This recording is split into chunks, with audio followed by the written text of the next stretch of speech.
My name is Monica Gleberman, and you're listening to Silence on Set podcast.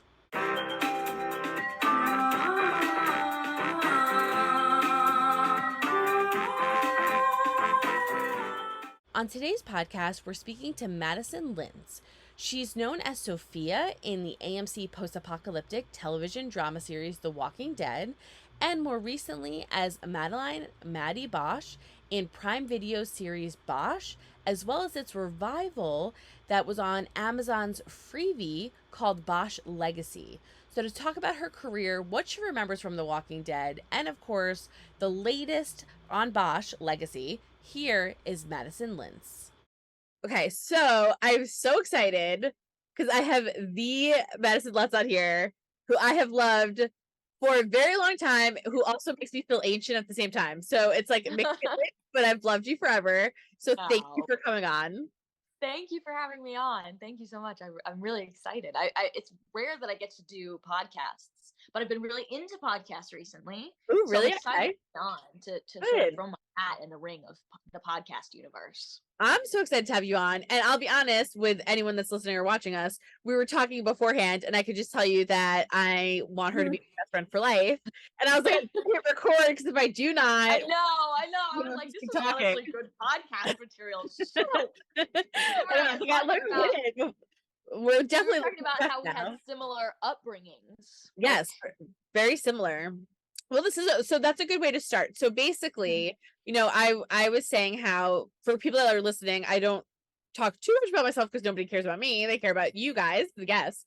But I started when I was 12, and we share a similarity in the fact that you were on one of the largest shows in the planet, The Walking Dead, and you started as Sophia.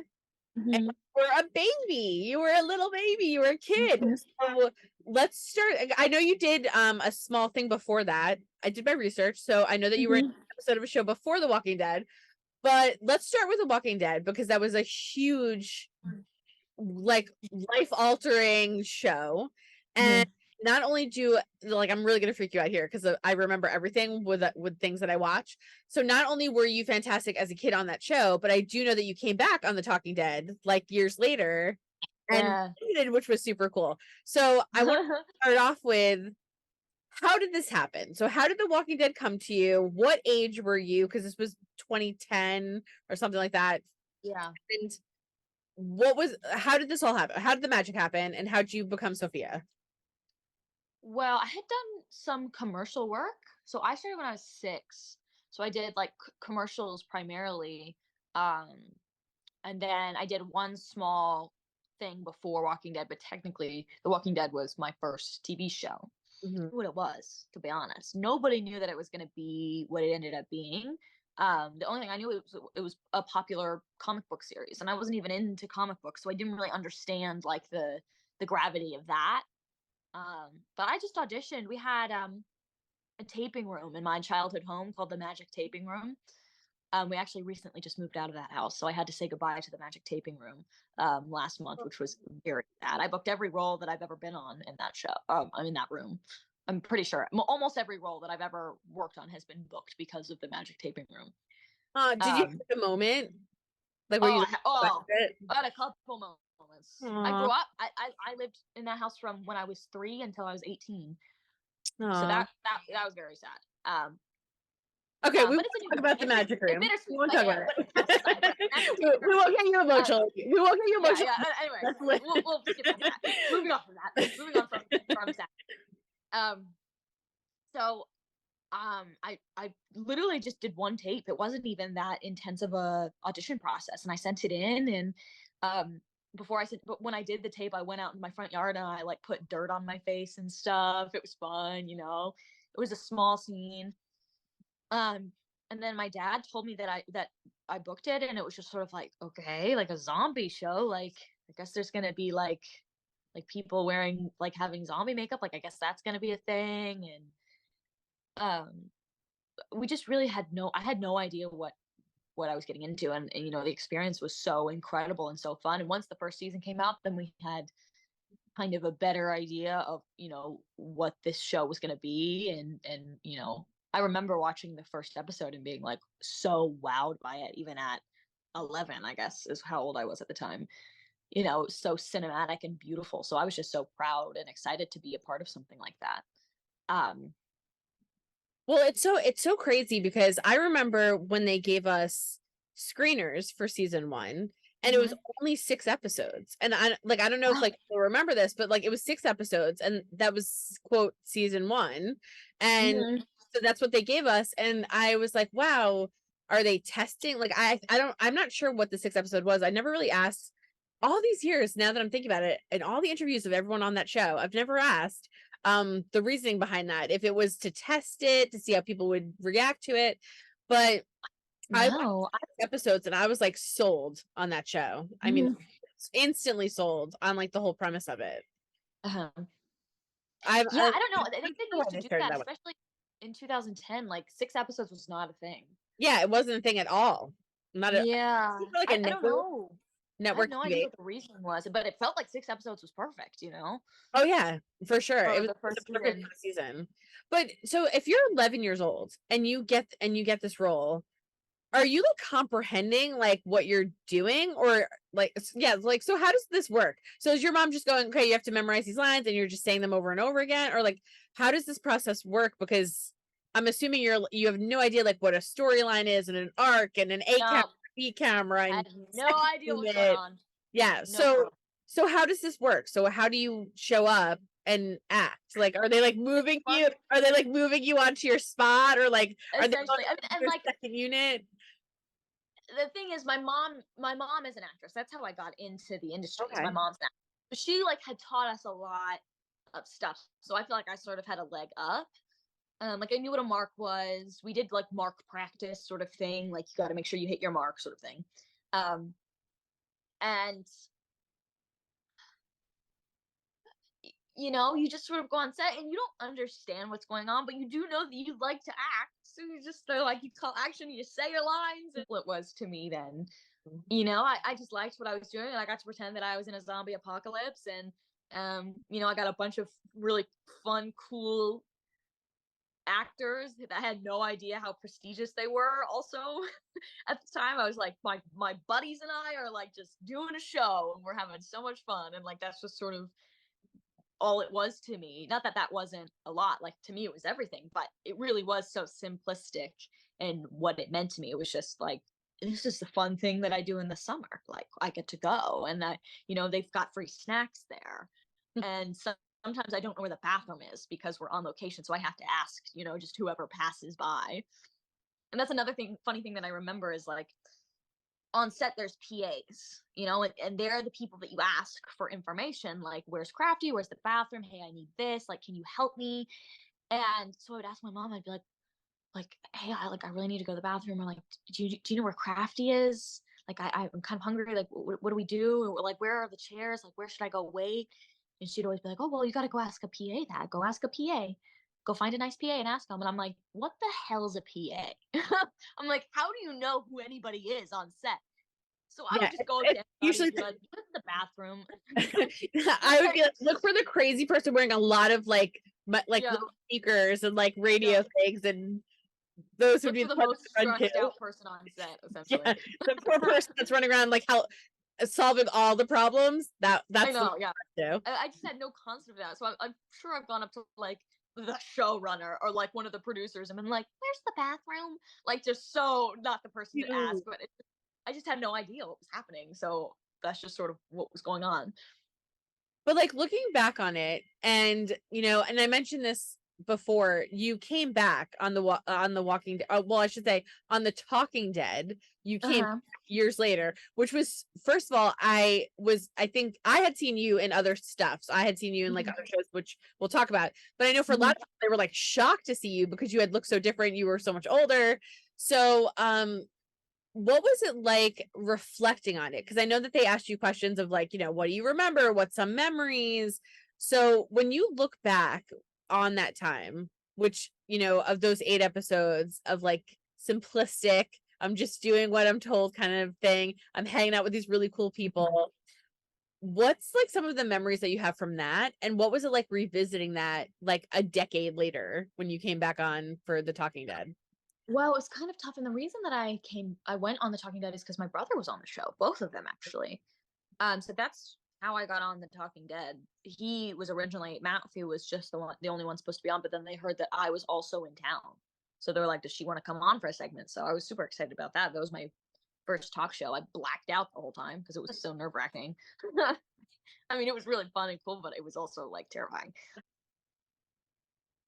But it's interesting. I had to really almost sort of prepare because I hadn't talked about it in so long. I was on Bosch at that point, so that was just sort of Right. what I was doing. I'm still on Bosch, but at that point, Bosch was, um, the main focus of my life as it is still today. And so I had to really prepare for the show because I was like, I have forgotten in a lot of ways. Like, how much do you remember of when you were 11 and 12? Like, you obviously remember it, but it's sort of like, I forgot that I did that. I forgot that happened. And so many people will ask me and they'll say, like, what are some of your favorite memories on set? And I'm like, shoot. Like, I don't really I don't know. remember. 11. I was 11. Like, I just remember like running around. Like, there was no like, Do you and remember obviously, meeting everybody? Like, well, because I have something funny. Before I was talking to you, I was researching into my like old school Walking Dead stuff, right? Because I've been covering the show since all the way through beginning to end. And I found an interview with Norman, which is an amazing interview. I want to like oh, yeah. re-release it because, like, so anyone Yeah. listening to this podcast, this is the first time you're hearing about it. I might re-release it because it's not on the podcast because it was years ago. Oh, And wow. I think it was the end of season 1, beginning of season 2, or like I think we're at the beginning of season 2 or mid season 2. I don't remember.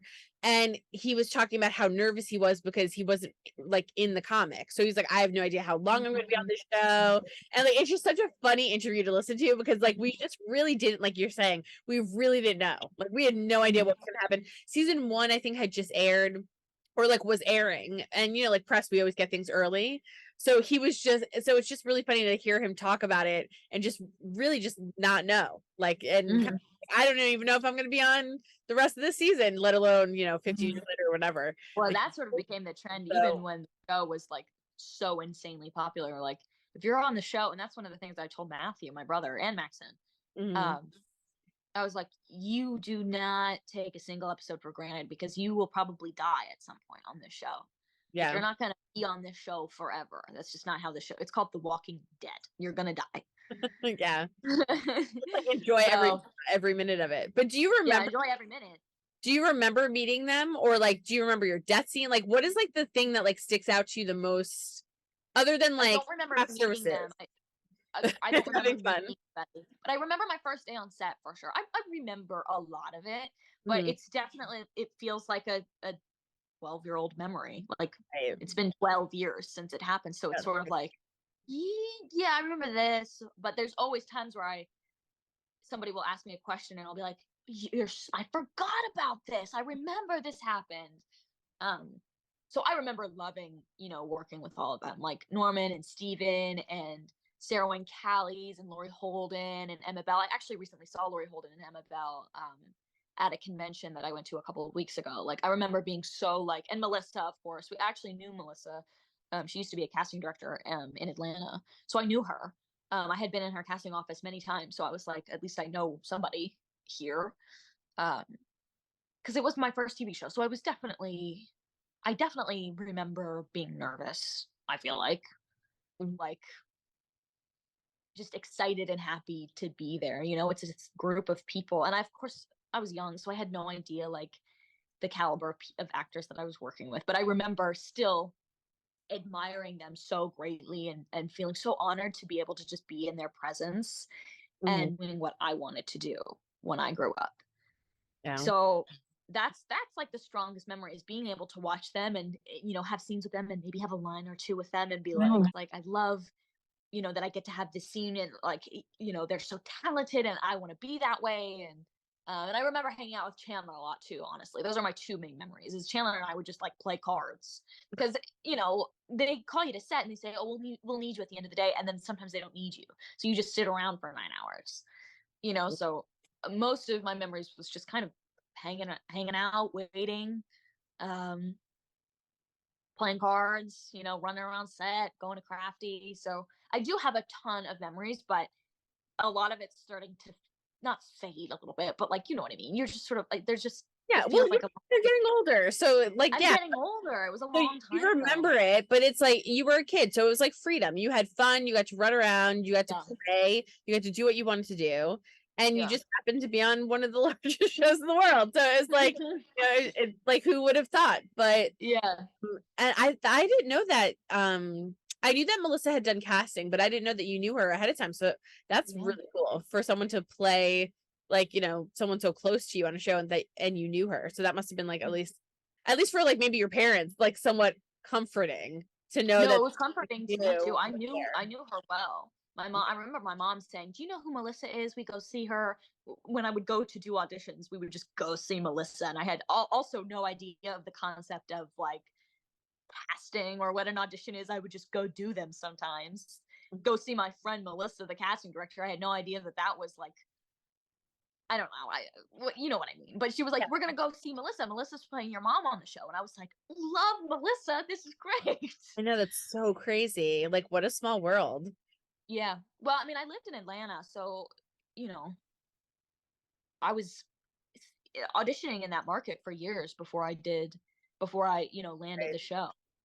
Yeah, but still, like the odds that like someone that you knew really well as a casting director would end up Yeah. really switching from casting to acting, but then also play your mom on your first show is just Yeah. crazy. Well, what's crazy is Laurie Holden was in a movie that my mom was in, a Stephen King film called The Mist.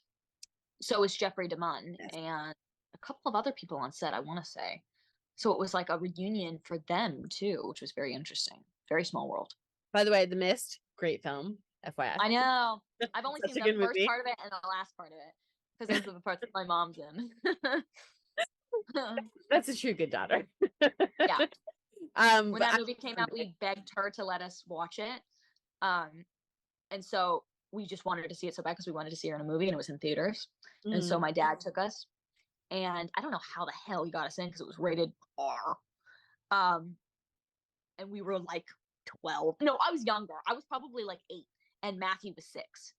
And so we went into the theaters to watch it, and it was just so many horror credits before the film. So it was horrible, and he Oh had to yeah, take yeah. us out of the film because we were so terrified out of the theater. And then we had to wait until the movie started, and then we had to run back in, watch her scenes, and then leave because we weren't allowed to see the full movie because obviously it was like it's a horrifying film. Yeah, and it's a horrifying like thought that like this mist would take over and kill you, like if you were Just in start it. killing people. Yeah, and they're Yeah, all like in the supermarket or wherever they're yeah, stuck. Yeah, yeah, it's horrifying. horrible. And then the end of I the didn't movie, think about that in the trailers though, like to be like, yeah, out. we were like, "What's going on?" Like, we're so used to seeing like Toy Story and like stuff like that for like the credits at the beginning of a movie because that's all we would go see.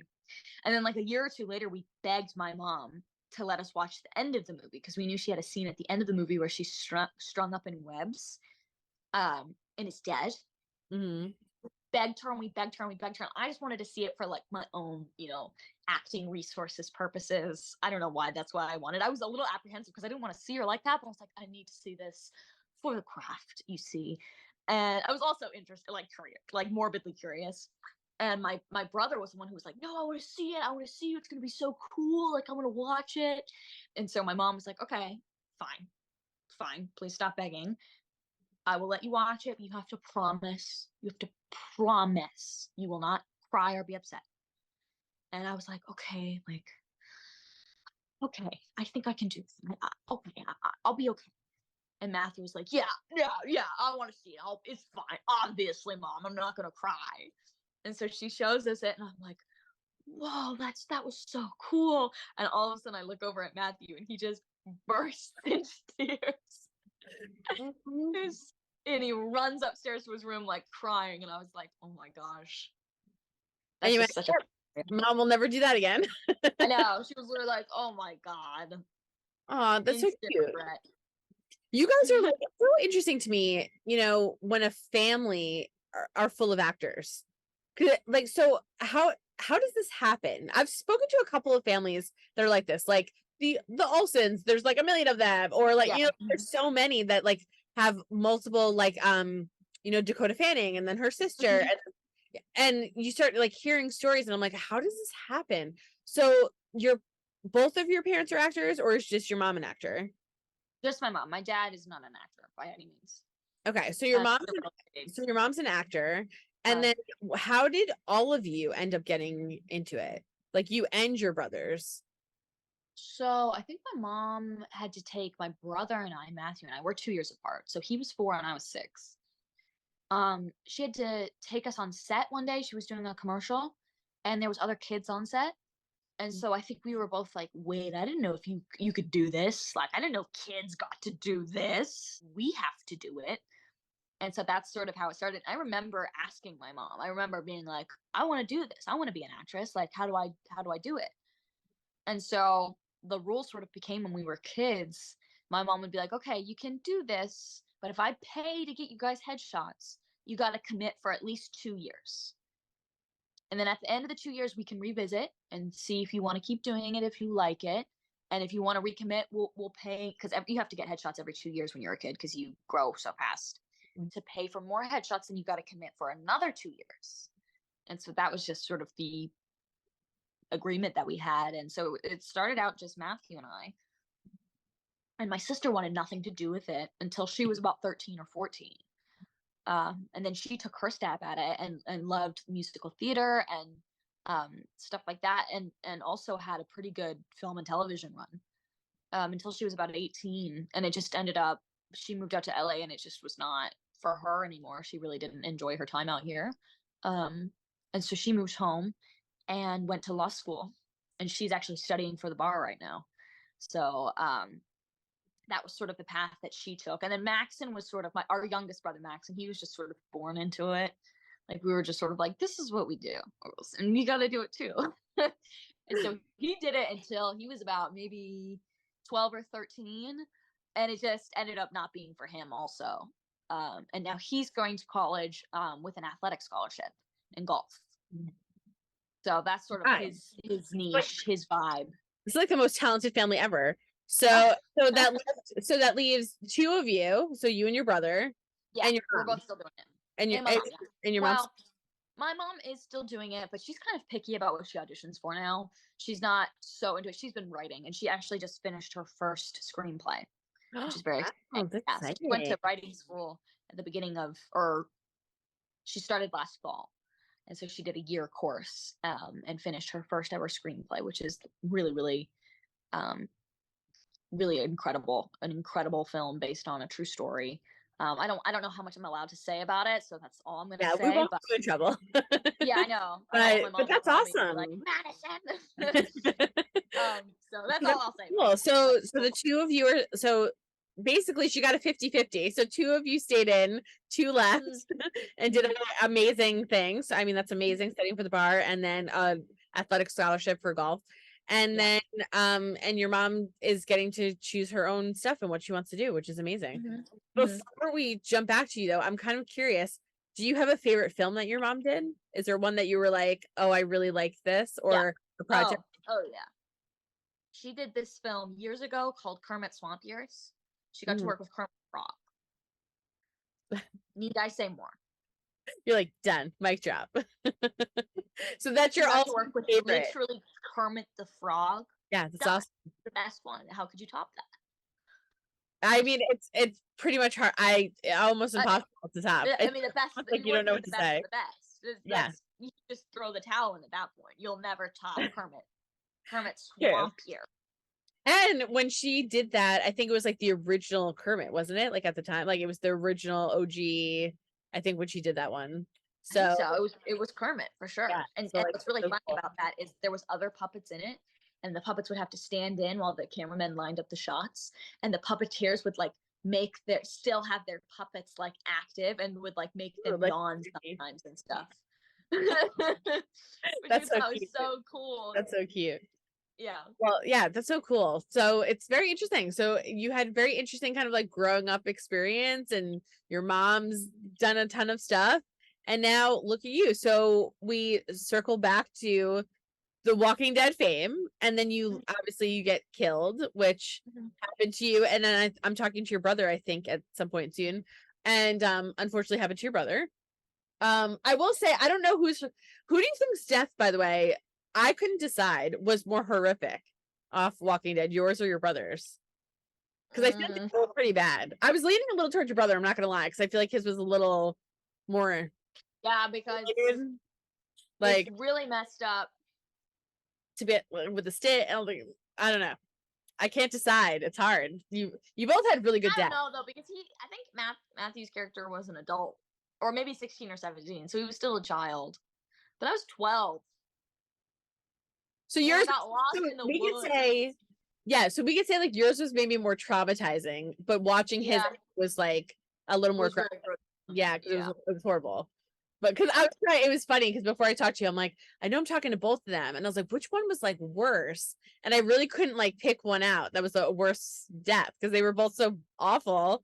But yeah, you were younger, which is horrible, and you're in the woods and alone, and like that's. But my question is for you, and like, my question is, did they cut his head off and then put him like when he was alive, or did they kill him, cut his head off, put it on a stake? Because if they just killed him and then cut his head off, mine's worse. But if they killed him by cutting his head off, worse. His is worse. True. That's true. I know. Yeah, and we'll never know. We'll never know what they did first.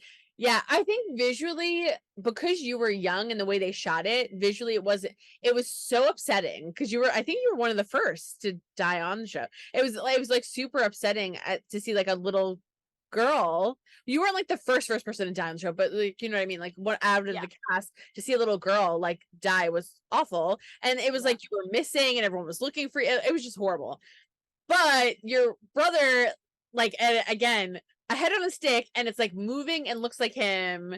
And then also both of them to be related to Melissa, which is, now that I'm talking to you out loud, it's kind of freaky for her. Both of those kind of circle to her.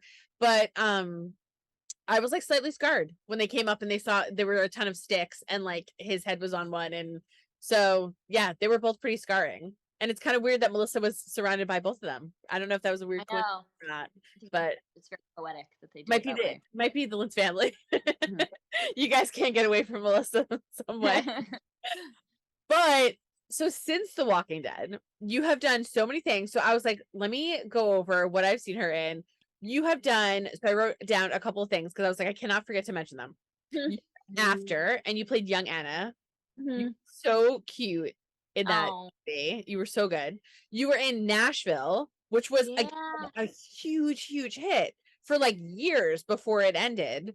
I mean, it was such a good show. So like that was amazing to see you there. And again, you should have been in more episodes. I'm just saying. I was only in the one, I think. Maybe two. Yeah, but you should have been. I was very upset about that because I loved your character in that show. I loved it. It was fun. And then we get to one of my favorites that apparently your family and friends like to forget, parental guidance. That was really cool. I did enjoy that a lot. What was it like playing Ashley? And what are your like kind of thoughts? Because this is, again, you're still young, but it's only like a couple of years later. I think it was like 2012, 2013. I don't know. So we're talking literally in a span of like 2 years of you starting The Walking Dead to doing after Nashville, parental guidance. So I mean, you were just like banging along with all of these. So I don't know how much you remember from it, but do you remember like auditioning for Ashley and like what it was like playing her? I'm pretty sure that I left set after doing the barn scene situation for parental guidance. Wow. So I had to like take a shower type of deal. I had to take a shower, and I'm pretty sure hair and makeup on set did my hair for, and not my makeup, I was 12, but my hair for me, because I had to get out of the zombie makeup, take a shower and a half because I had crap and shit all over me, just ran a blow dryer through it really fast, and I went straight to the callback from there. But also it's a similar situation as like I remember being on set, but I was 12 still, so it's sort of like It's been a long time, but it was so fun because I hadn't ever done a show where there were so many kids my age. But on Parental Guidance, there was like at least 3 or 4 different kids my age all on set. So we just essentially just caused mayhem the whole time. Much fun to work with. Like, she's a really, really awesome girl. And she made me feel so welcome, and she was so cool. And so I really enjoyed my time working with her. And we got to do Halloween together, I think. I think she came over to my neighborhood when we were filming, because she didn't live in Georgia. She was based out of LA. So she had nowhere to trick or treat. So she came to my neighborhood to trick or treat. It was really fun. That's so cute. I love that. Yeah. That's so And cute. She was an owl and I was a mouse. So cute. Oh my gosh, I So can't. cute. You guys are so cute because you're Yeah. all little. But Mhm. I mean, so that's so crazy. And so you literally you did that, which by the way, that movie is a fantastic movie. So if anyone has not seen that movie, go watch Parental Guidance. It's super fun. It's so cute. It's like families and chaos and just it's a really good movie. I don't want to give anything away, but go watch it if you haven't seen it. It's really good. And where have you been? Because it came out forever ago, but go watch it. I loved you in a bunch of other movies that you did in between, but of course, let's get to the next biggest thing ever, Bosch, which I love that the poster is behind you. Yeah. It's Oh my god, it makes me sound Joey. so lame. But I have a roommate. Her name's Caitlin. She played Enid on Walking Dead. Oh, she played Eden on Walking Dead? Yeah. Oh my god, this is like so freaky weird. That's so weird. I know. And was Very she small world. so why? Because you guys live well, you're in LA now, right? Or okay. Yeah. So you guys stayed friends and then decided to do it, or Well, we never worked together. We just knew of each other because we were on the same show, but we were on completely different seasons. he was like So years later. Years later. So Yeah. she we would go to conventions and just sort of see each other, and our dads actually became friends. Oh, wow. And they were the ones who were like, you guys need to live with each other when you move out to LA. And so we did. Because it's so expensive out here. It's really hard to afford your own place. So this is the movie that she was in. It's called Linoleum. It is such an incredible Really cool film. It went to South by Southwest last year. And it's just so good. And she is so good in it. So this is the movie that she's in most recently. And this is the show that I'm in most recently. And then here and here, there's 2 pictures in between, smaller pictures in between the 2 posters. I'm saying this for the people who are listening to the podcast and can't actually see it. This is my favorite scene from Bosch, and then this is her favorite scene from Linoleum. You guys were meant to be roommates. So then once, as we do more things, we'll start replacing the posters and replacing these picture frames with different scenes from like our favorite parts of what we, get to be a part of. Well, you guys are going to be in a million things that I don't think you'll be able to replace it. You'll have to start adding. We'll have to get a whole new wall with different. You know what? You need a whole new house, a whole new apartment, whatever. You're going to have to upgrade. Yeah, like you'll have to start adding to it, but we'll have to just purchase an art gallery and just put posters, things that we've done. No, you know what's really crazy is if you guys did that because of just how much people love the 2 of you, I would not be surprised that people would not pay to go and see that. No, that would be nuts. I'm just saying. I'm sure people would show up. I love that idea. I think that's so cute. That you guys like put up your favorite scenes and stuff like that. It looks really cool. It's a nice setup. Oh, thank you. And I'm like, ooh, so she has scripts. So I might have to steal a script from you from Bosch or something. So you were on Bosch. That was like 2015, if I'm not mistaken. So you're a little, and again, you're still young, but like you were a little older, and you were on that all the way to the original to 2021, and then went straight into Legacy, right? Yeah. Oh yeah. So you pick really good shows. Thank you. It was another huge show, but you're on that from 2015 to current. So you're older now. So what was that experience like? How did that change in terms of getting Maddie? How did your process change, your experience, what the industry was like? Because now that you're kind of grasping and fully understanding what you're doing. What was different about this role in particular for you? Oh gosh. I mean, it changed everything. I grew up on the show. Everything changed. Method to like my approach to acting completely changed. I became an adult on the show. Where I lived changed. I moved across the country. Um, 4 seasons in, like everything. I I've become, an adult, like, which is huge. I went from 15. I started off not being able to drive or drink when I started the show or vote. And now I can drive, vote, drink. And I have my own, not my own apartment, I rent, but it is my own apartment. Mhm. And I have a dog.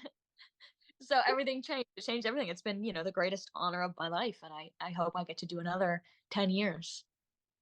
Because this year will be my 10th if, the strikes can get themselves.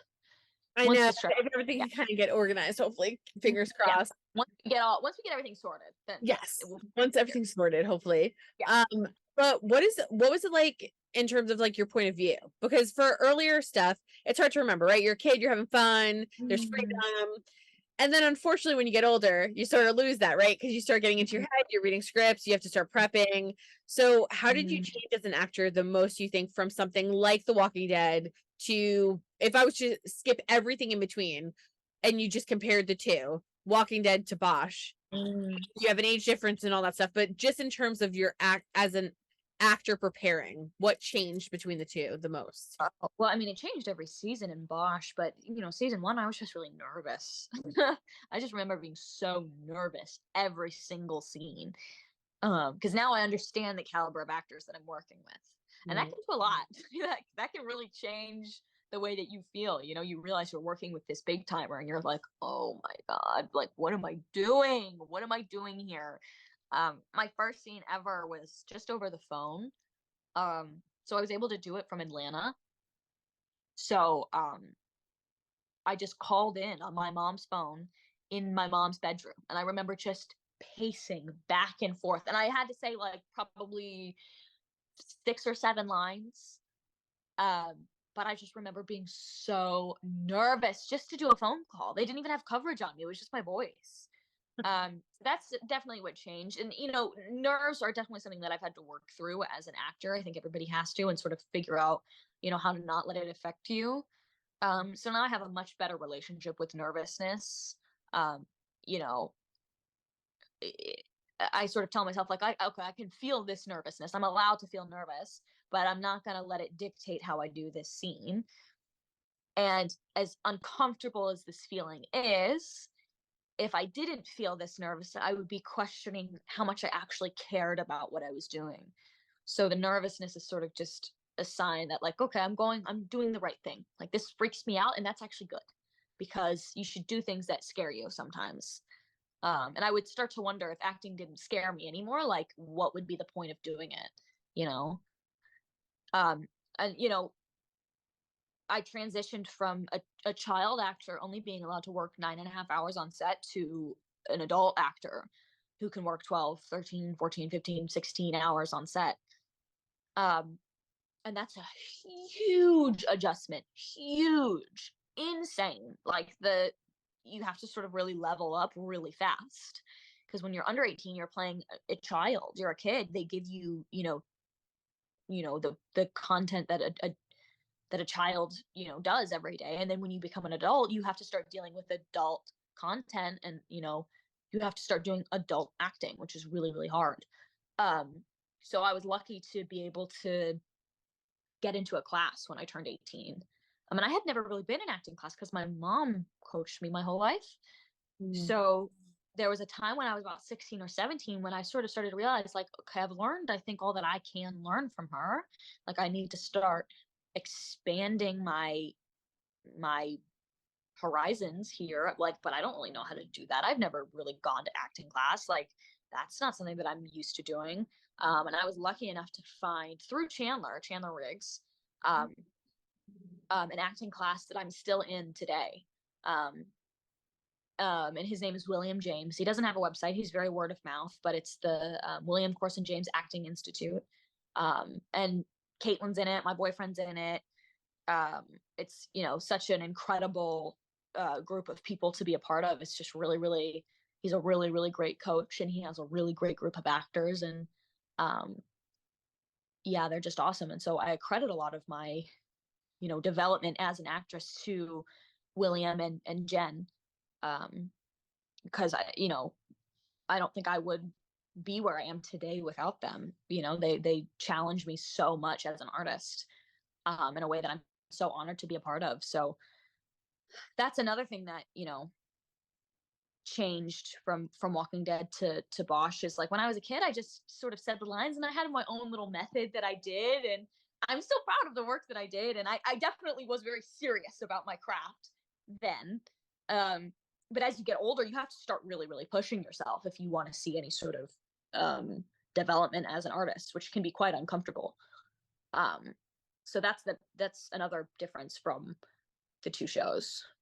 I literally talking about Bosch like it's the fucking worst thing that ever could happen. But it's so much, like, The Walking Dead was so fun, and Bosch is so much fun. I love being on that show. It is literally like incredible. But I did have to get more serious, and I did become an adult, which is a difficult thing to do. It's a very difficult thing. And you said something really important when you were talking about it, which was, and it's something that no one's brought up before, but I know that like actors have dealt with it. I mean, everyone has. That if you're a young actor and you're continuing to work, and then you get a role like Bosch, which is a very serious show where you're dealing with serious kind of topics, the fact that you do have to change from I get to be a kid and have fun and do like kind of kid things, and I'm saying little roles. And again, The Walking Dead might not be the most kid friendly. I know that was awful content too as a 12-year-old, but the show, but you're having fun, like you don't really understand what's going on, and you're having a good time. But to go from that to, and again, you did projects in between, but to then be a regular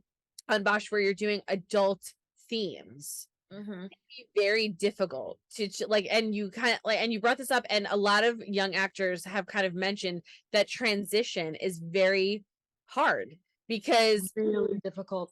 It's like they're asking you to do like, do you feel comfortable doing this? Do you feel comfortable being in this scene? Are you cool with, nudity, like whatever comes up? Like you have to start going, okay, and like are there's drugs in the scene, like fake drugs in the scene. Are you cool doing that? And you go, oh my gosh, like a couple years ago, I was just running around having fun, and like now I'm going, okay with this. So although like yes, the show's like super fun, it has nothing to do with the show. It's more of like the themes and how you process that change. Well, it's that too. That's a whole side of it. Part of it is just the complexity of the scenes and the emotions and the adult content in the scenes themselves. When you're a kid, you do sad, happy, frustrated, annoyed. You do a lot of annoyed, especially as a teenager. And I'm not saying that that's not difficult to do. It's difficult to encapsulate a pure emotion. As a kid, it's a little easier because you don't really know what you don't know, and you just sort of do it. And kids are so beautiful in that sense. They're just so capable of just being happy or sad without any sort of encumbrance. It gets a little bit difficult as you get older. And then, once you turn 18, then you have to start mixing and doing more complex emotions with more complex lines in a more complex situation. And that jump is unbelievably difficult. And then pair that with, now you're not a child anymore, so you have to advocate for yourself, and you have to start figuring out what you're okay with and what you're not okay with, and nobody is gonna protect you. You have to stand up for yourself and do it for yourself. And that can create some really uncomfortable days on set, but it has to be done, and you'll do that for the rest of your career. You have to, and Bosch is awesome. Bosch takes really great care of me, and they never have ever made me feel uncomfortable on set. But it has happened to where, you sort of have to be like, I'm not okay with that, actually. I'm not doing that. I'm uncomfortable with that. And that's like a whole new world. Because when you're under 18, you have to have your a guardian or a parent with you on set at all times. Right. And then for people that don't know too, when you're underage, you also have a teacher. So you have to do set tutor, yeah. And you have like, it's like 3 hours or whatever you have to bank out. They call it banking. You have to bank hours. So you have school, but that teacher's also another advocate for you too. So if you're also supposed to speak up for you, your parents, if they're there, like, they're supposed to be there. If their parents are not there, the teacher's the default. But everyone kind of has a voice for you because you're kind of voiceless, right? Like you're a little kid, you don't really know what's going on. so that transition of kind of taking power, and it's not, and again, it's not us bashing Bosch is a fantastic show. You are Yeah. on the show. It's just more of like a human being thing. It's like that now all of a sudden all of that's gone. It's like you're not doing school, you don't have a teacher protecting you. Oh. You don't want your mom and dad to be like, my mom and dad's here, you know, like you, so now you have to start voicing and finding that. And Bosch is where you found that. And so yeah, there's times where you're gonna be like, I don't know if I really want to do that, or can we do this? And you're lucky that obviously you've had a great experience, that they've been so open and willing to do things like that. But I think that's the best thing ever, because if you go on to do other shows and other films and they're not as comfortable and nice with sort of industry, it could be that way. You are so vocal and you're open, and just by talking to you now, you know, you're very strong-willed, and that's a good thing, because you need that in this industry, because if you're not given that, and if Bosch didn't give you that space to feel, you have went down a bad path with future projects, you know, but having that safety allows you to have a voice for the future. So I mean, again, like, I know it sounds like we're going, oh my gosh, it's so serious and Bosch is so hard. It's none of that stuff. It's more of like a personalized thing for you as an actor. And it's really great to hear how different and how much you've like how safe that you felt, and how much you're able to kind of like voice your opinion, and that they were. That's such a good way to put it too, is like they really provided a safe space for me as an actress to not only advocate for myself, but also to grow as an artist. You know, they have given me such incredible material to work with, and they have trusted me with so much. And there's not a day that goes by where I'm not so insanely grateful for what they have given me, and what they have allowed me to do as an artist, and the space that they provided for me to grow as an artist. Yeah. So but also, with all of that happening, all that incredible stuff happening, the show that I'm so lucky to be a part of, I was also growing up, which is so difficult. Like 15 to 24 is a time, let me tell you. I think everybody would agree with that. It's a fun time, a great time, but also a time. A time, yeah, and not necessarily a time that I think everyone wants capsulated on camera for the world. Yeah, no. No. I wanted to know for you, because the show's so successful and everyone loves it so much, and it came back with Bosch Legacy, which was super exciting. How did Maddie, so like what, after you got her and you kind of created her in your brain and you're prepared and you're ready, how did she change from the day you started working, like your first day as Maddie? How has she changed in as for from your perspective to now to Legacy? God. Tough question. Well, I feel like she started off as me, a version of me. Right. And as we grew up, I was able to be like, to understand more of who I was as a person, and who she was as a person, and how some of that was the same and some of that was different. And I learned more and more about myself and about her as each season went by, to now, 10 years later, I feel like Maddie is a completely different person than I am. And also at the same time, we're the same. Weird. I feel like I am her, and I can so easily go into her and start being her, that sometimes I'll do an audition or I'll be in class and I'm like, oh, that was Maddie. Stop that. Or to her and her mannerisms and the way that she speaks, her cadence, her mannerisms and temperament.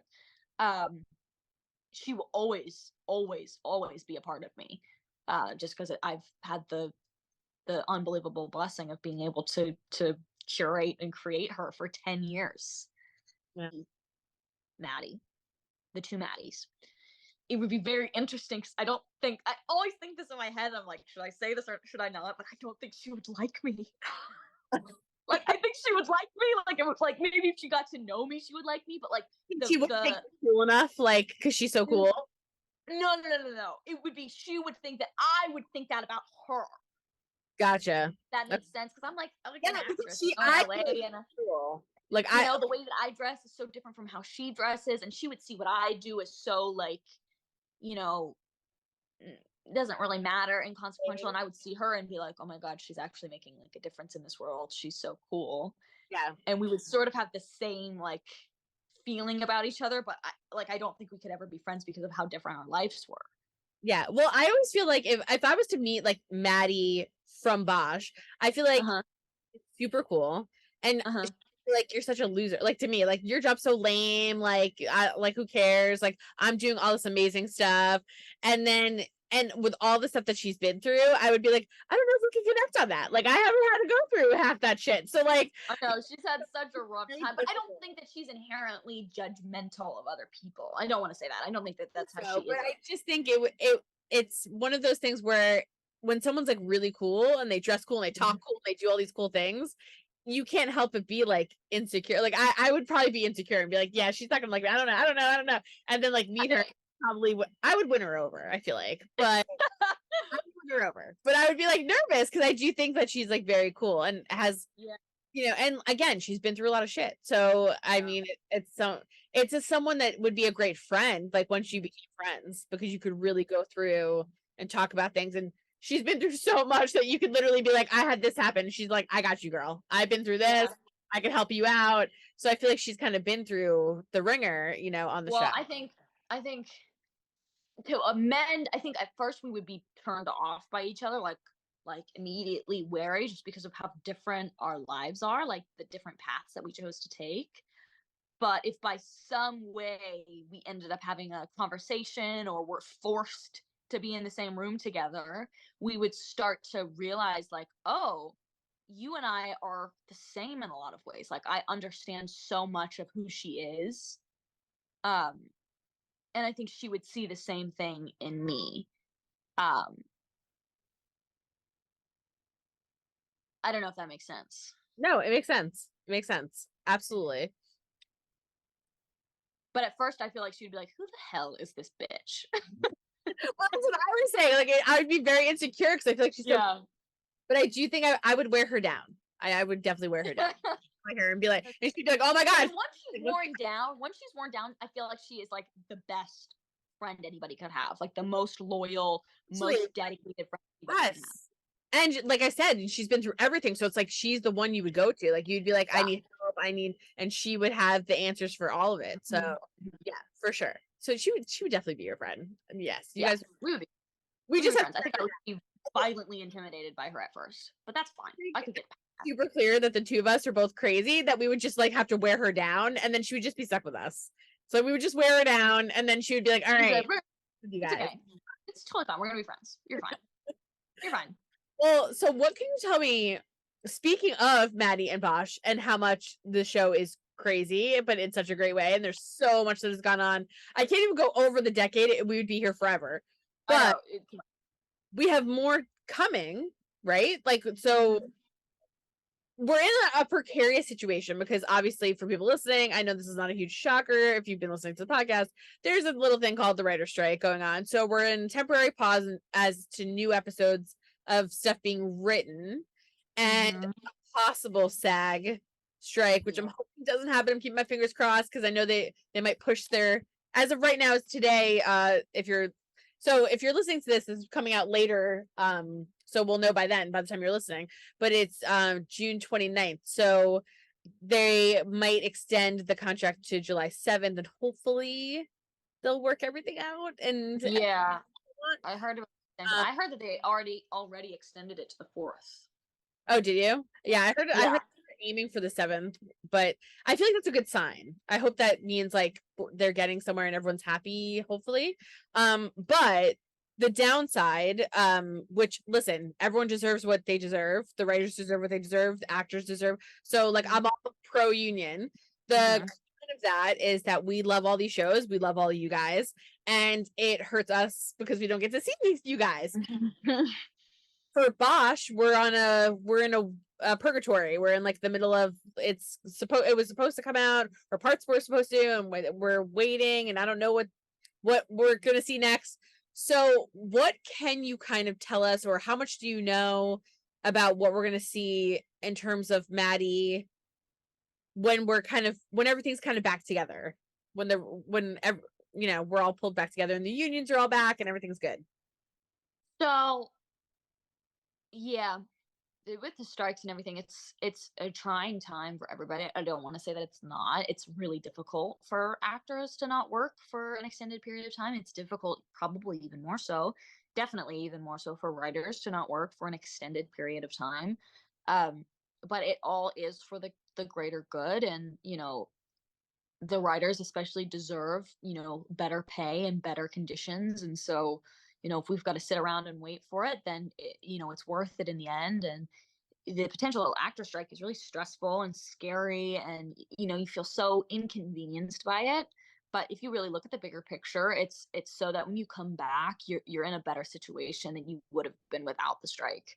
um so all that is very stressful and inconvenient, but it's necessary. As shitty as it is, it's so necessary. So a lot of stuff is up in the air right now. I've heard that season 2 is slated for a fall release. I don't know how that will be affected by the potential actors strike, SAG strike. I think we might still be able to do something. Release it, I would assume, still in the fall for season 2. Don't quote me on that. I don't know if that's true. I would hope And then could release it. I would assume, hopefully we don't go that far, because like, oh my gosh, if we went that far, it would be terrible. But hopefully if we don't go that far, I would assume yes, it wouldn't affect, hopefully wouldn't affect you. Maybe they might push it back a couple weeks, possibly. But I would think if we were still in an issue and they were still on strike, I would think it could get released. I would just imagine you guys can't talk about it, which would be, it's heartbreaking, right? Like, because it's like you want to promote your work, and just like the writers want to promote their work and stuff like that. But like you said, it is for the greater good. It's just unfortunate that it has to get to that point. That, I think that's what hard for everybody, because it's like, why do we have to get to this point where we have to strike? Why can't we just, if we want certain things, like, and obviously everyone can't get everything they want, and you have to be very delicate with the situation, because people are very passionate about everything with the guilds. But it's sad that there can't be a compromise, and that people have to strike to get some things that are like relatively reasonable.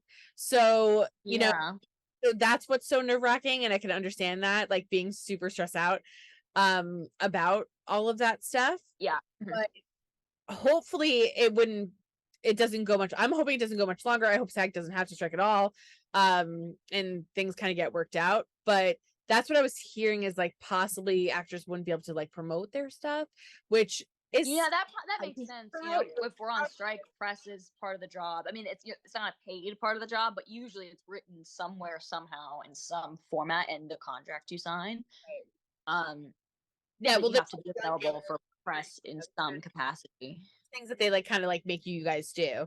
But yeah, if they're on strike, I'm only going off WGA. So for writers, for the WGA, the writers were not allowed to do press, and then they said they could do press, but it was social media only. So like there was no interviews or anything like that. And that's kind of where the WGA has been, I think. Do not quote me on it, because I have not checked the most recent update. So I could be wrong at this point. But there was a period of time, because I did see a bunch of writers kind of quickly promoting their shows. So again, hopefully we won't get there. But so for now, you're hearing fall. So we'll keep our fingers crossed that fallish, maybe. Yeah, fallish. And honestly, the way that negotiations are going, I don't think it looks terrible necessarily. Like, there's a chance that we might not strike. So, maybe everything's gonna be okay. Yes. Well, that's what I was saying, though. I think if they're extending the contract, I feel that feels good, right? Right? Yes, I'm with you. Let's go with positivity. I feel like it's a positive sign. Why would you extend if you didn't think that they can work it out? I agree. I think it's gonna be great. Trust on it.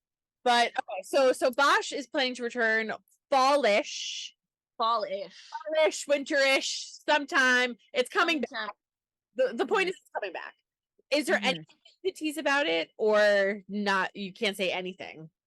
Nothing. Nada. Okay. I don't want to. I'm too scared. Where did we leave? Well, we'll do it this way. Where did we leave Maddie? So what was the last thing we saw with her in that finale from last week? I'm asking all the tough questions now. We're getting to the tough. Yeah. But she was kind of I'll let you tell it. So where did we leave her at the we left her in a very precarious situation at the end of season 1. Yes. And very precarious. Yes. So she has decisions to make. So we can hypothetically, I'll say it for you, you don't have to say anything. So you just stay absolutely still. So we can assume that in fallish winterish, we will see some sort of response as to the consequence of what she decides to do after that finale. I would assume we're gonna, I mean, logically that would make sense that we're gonna see what's gonna happen after. That would be a very logical assumption to make. So we'll just stick there so nobody gets in trouble. So logically, we're gonna assume the storyline would continue. Yeah. And we'll find out the aftermath. Yeah, I think for sure I can say that the storyline will continue in that direction, and you will be able to see what potentially may happen. See, we both done this a long time. Boom. Amount of years, we know how to get past the question. I should be a politician with how much I just danced around the answer to that question. No, but you know what's so funny is when I don't have screeners for Bosch, they haven't given us anything yet. But but as journalists, they give us screeners. So I feel like you guys, like, because you get the script. I mean, you get it way before me, obviously. You get the scripts, you're filming all the stuff, but they'll send it to us and they're like, and it's embargoed for 8 weeks. And I'm like, I'll watch the entire season and like, oh my gosh, it hasn't even aired yet. And then I'm like, I can't tell anyone anything. So I'm just like sitting waiting, and I can't wait for like when the show does air, like any show, and like, and this happens all the time. And then I run on social media because I want to see like what everyone's saying and what I thought, like when I saw it, and like so. I always joke though that it's a very like sad, lonely experience because you can't share it with anyone, and it's almost like I try to tell people it's almost like going to the movie theater by yourself and you can't tell anybody about the movie. That sucks. Versus like if you're like because so many people go, oh, I want screeners and I want to see it early, and I'm like, no, you don't, because it's like going to the movie theater alone versus going at a midnight showing. It's like that's the difference, because when you problem with everybody and social media and all the stuff, you get reactions and the fun and everyone's like amped up. When I'm watching it by myself, like I'm making my own assumptions, my thoughts, and I'm just like, like sitting by myself. That sucks so bad. But what sucks too is like I've done it, I filmed it, I've read the scripts, but I don't get the screeners freaking either. Well, yeah, that's the other thing too. I always why do I get to watch it? I know what happens. Why do I have to wait for the release date? Like that can't be fair. Well, you know what's so funny? You're not the only one. In a recent interview I did, I was like, yeah, so I watched the whole season, and the second I said it, they went, wait, you watched the whole season? And I was like, yeah. And then for a second I was like having a heart attack, because I was like, was I not supposed to say that? Like, so then I had like a semi-heart attack, and she went, we haven't gotten anything. And I was like, you haven't seen anything? No, I never seen anything. So then I started asking people this, and this is extremely common to where a point where I think it's like right before you guys will do a junket, they'll give you like one episode, like they'll give you like a link or something, and you could watch one sometimes. But for the most part, people haven't seen anything. Yeah, so I was gonna say, for the most part, people haven't seen anything. So when I start talking about it, I've had actors literally, and I could say this on air because we're besties, and it's okay. It's okay for me to say it. I don't think I'll get in trouble. I'm not naming anybody, but I've had actors where I stopped recording and they were like, is this scene in it? Did this make it? Like, what'd you? Oh, I would ask you the same thing. If you had seen season 2, I'd be like, I need you to explain to me exactly how this scene went down right now, and I won't let you get off this call until you do. And like, we've read the script, so we don't need the screeners, but it's like it would be nice to have the screeners because we want to see what we've done. It blows my mind that you guys don't have them, because I've even gotten screeners like even back in the day. Like a really great example is Homeland. Homeland used to send them, and I used to laugh so hard because when Homeland sent them, because right now we get screeners and they'll have like little things on them where it will say like, it's not the final edit, music might change, like, you know, there's like little things letting us know. Don't review it, you know, we can't tell anybody about it anyway, so I don't even know why they tell us that, but they just let us know like it's not the final cut, it's not, you know, things might change. But back in the day, and like this still happens every now and then with like movies, they'll send us screeners, and I used to laugh with Homeland in particular. And no offense to, I love Homeland, I love the show. It had nothing to do with the show. It was just they would send them to us so early, so it would be like, oh my god, I can't believe that happened. And in one of the seasons, there was like a bomb that went off, and like a building was gone. So they're like, I can't believe it. This is horrible. And then they like moved the window over, and all you saw was green, and then it would be like bomb explosion. Like written. No, Like, oh my god, I have such a funny story. Oh my god. So Matthew, my brother, was in Miss Marvel, the Marvel show, yes. and he got the first 2 episodes early. Oh, And there's a ton of CGI in that. So we watched it, and it was like everything was done except for the CGI. So every now and then you would just see like a white screen and like a little mini like character of Miss Marvel like jumping around, and it was so funny. We were crying laughing. no, you can't help but laugh. It's like the weirdest thing. And like so funny. And like they just put a board, and it was so odd. It was like bomb went off here, and I was like, okay. And then you're like still watching it, and then it's like residue from bomb VFX, and like it will be like words on the bottom, and I'm like, okay, cool. So like I'm trying to imagine, and the only thing that I can say though, like Homeland was one of the best because they would send them so early, and there was so much CGI that we'd have so many green screens, and so that's why that one was one of the first that came to my mind. But it's happened so often. However, it has given me such a respect for actors, because when I see it, I'm looking at a green screen, like this is ridiculous. But the way they're responding to it, when you see it in that way, I wish they would release it more like as like extras on like DVDs or extras on streaming or whatever. Because when you see an actor open a window and it's freaking green, and they're like, this is horrible, and they're like really, I mean, like they're all in, you're like, holy shit, they can act. Like, Yeah. there's nothing there, you know? Yeah. So people don't even realize, like all these Marvel movies, Miss Marvel is a huge one. Naturally Marvel. There's nothing there. Yeah. You're acting to nothing. And people just don't realize like how much of nothing you're acting to. So I wish more people could get the chance to see that, where it says like, where it's either like a green screen or it says like, you know, bomb. No, you know, like, and then they're just like acting, but it's like really impressive, and it just shows you how much of a craft it really is that what you guys do. But it's crazy to see stuff like that. So I was not aware that actors were not getting them, but this has come to my attention for the past like year and a half, and so some of them seem to get them like right beforehand, but for the most part, I'll do these interviews, and people, like if we were talking about Bosch right now, you would tell me the same thing that everyone else is telling me, which is like, I have no idea, I haven't seen it, and I'm like, I saw the whole season. Like, what do you mean? And then and then once I hit the stop recording button, I'm like, all right, so what do you want to know? You know, and then we go over it. But it's so sometimes I see it in ADR. Like if I have to dub over lines. Oh yeah. Sometimes they'll show me the one scene, and I'm like, well, I need to see the scene before this to really inform how I'm gonna do this line, and I got to see the one after too. So I get to see like a little bit. I try to see as much as I can because I'm just nosy and I just want to see it, and I'm excited to see it. That's how I would be.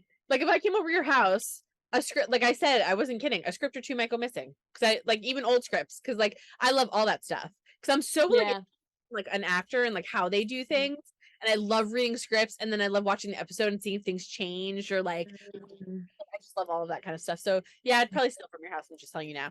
But I actually don't have many scripts because they just send it all via email now. So I printed it out myself because I know. And it's so sad. Like I was doing PR for a show, and everything came via email. So we used to print them out, and it has the name across it, the watermark thing. But we still printed them because I just like holding it, and like I was helping one of the actors like lines, and so I was reading like the opposite lines or whatever, and we would highlight kind of like their lines.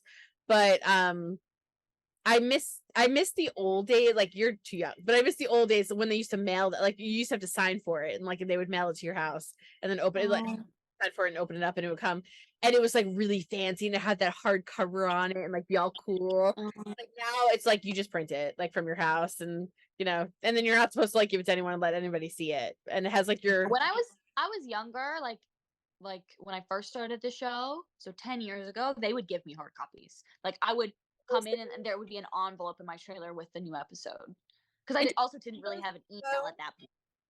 I feel like those were so much better. I understand it feels so much better. like I understand the reasoning that they don't want things to leak, but at the same time, if it's digital and you email it to someone, they're gonna print it anyway because like it's really hard to kind of like view it off the computer. So I don't really feel like a leak is preventable one way or the other. Like if someone's gonna be an asshole, like and leak it, they're gonna be an asshole and leak it. Yeah. Like I don't know. I like the paper better. I liked it. It was nice. I know, I like the feel of it too. They sent me the first episode of Bosch Legacy because it was during COVID, so they sent it to me because, you know, well, there was going to be a table read, so they had to give me a hard copy of the script for the table read. And I still have that script. I remember getting that and being like, oh my god, like so excited. So I still have that script in my little box of memories. Yeah, and I cherish. I miss those days. Well, I'll have to like try to like arm wrestle you or force you for like a digital one or something. Maybe we could do like a giveaway or something. Yeah, like an old one or whatever. But you were so good on that show, and I cannot wait for it to come back. I'm happy with Legacy. First of all, I just have to state for the record because when Bosch was ending, I was like, "Oh my god," I'm like panicking. And then when it was like, Legacy is coming, and all of you guys were coming back, like it was so exciting. So I mean, the first season, I mean, it just topped anything that you could possibly want, and it's just so strong. And you're doing such a good job on it. So congratulations on it, and I'm so happy for you. Like it's still going, and it's still just as good, just as tight. The storylines are like crazy, and so much goes on in like a season. But you guys are just like nailing it over there. So like, I just can't wait. Second season to come out. I can't wait either. I know. So fall to a drift. I know. And like other than that, I looked up like you've done a couple like other things. You did like a video. It was like I wasn't sure. I was trying to find it online and I couldn't. It's listed as Golden Corral. Oh my god, yeah. Do you know what Golden Corral is?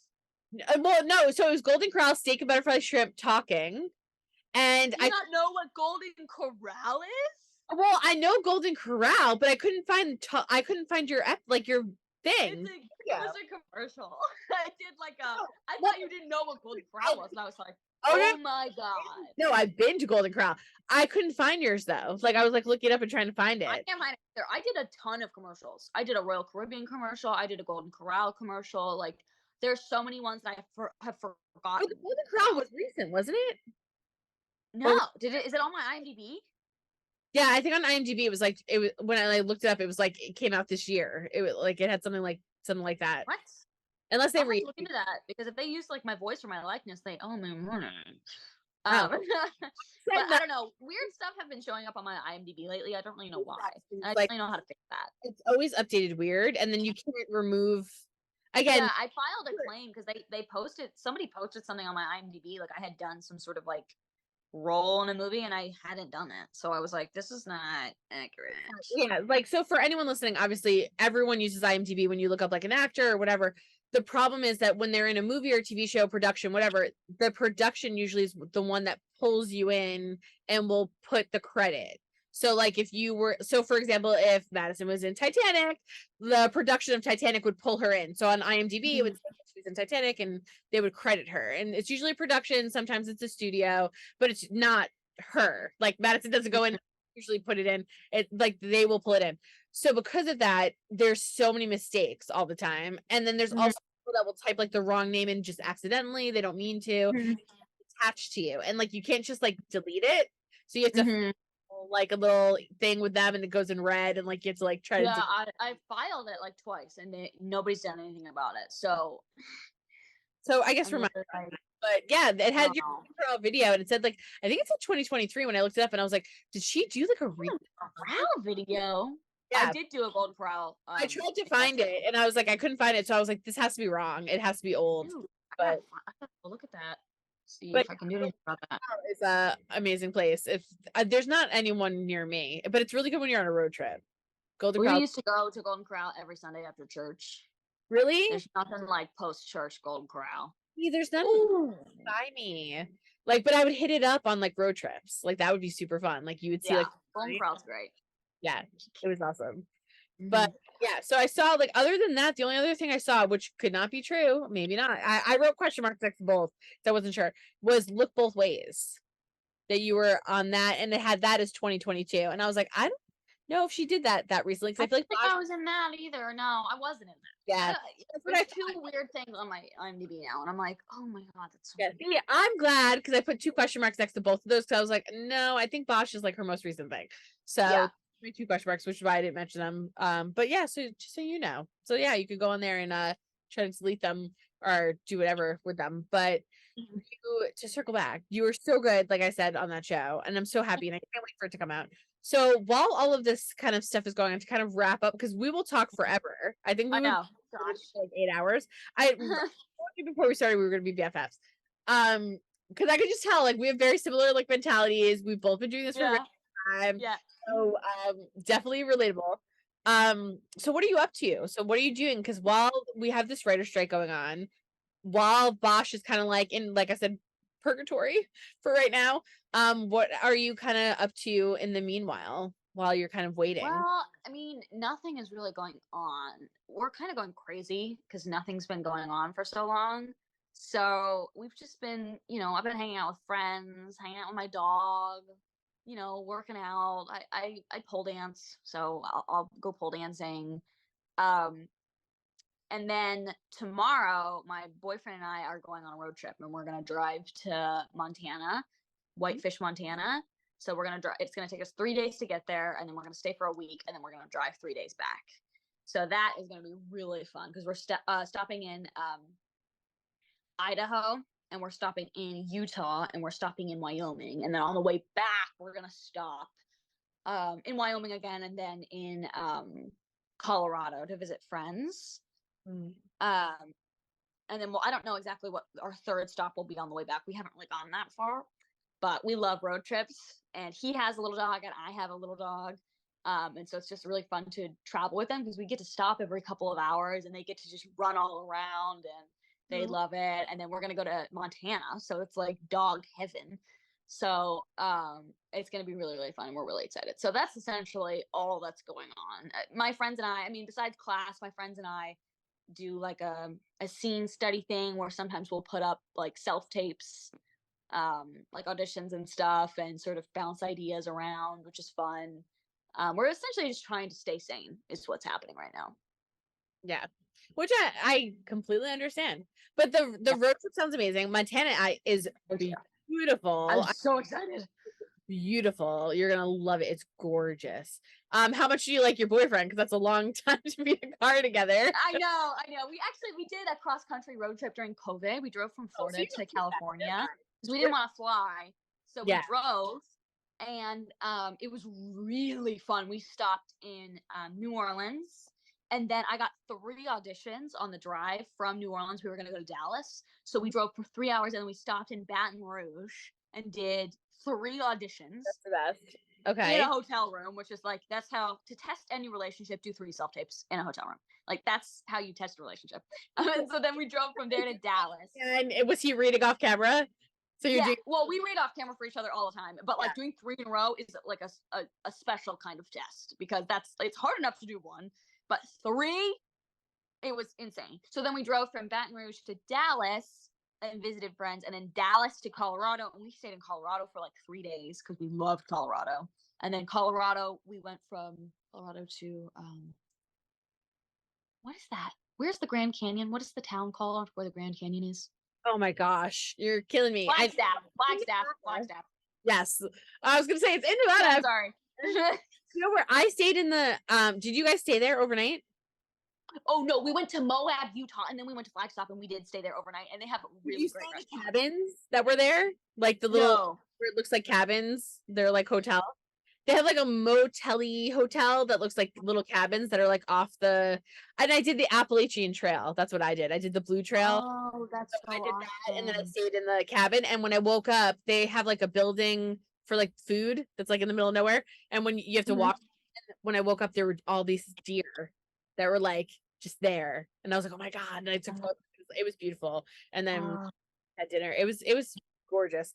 But I will say this: I'm horrible. It's a hole. Nobody at me on social, but it's like a hole in the ground. So like after a while, I was bored.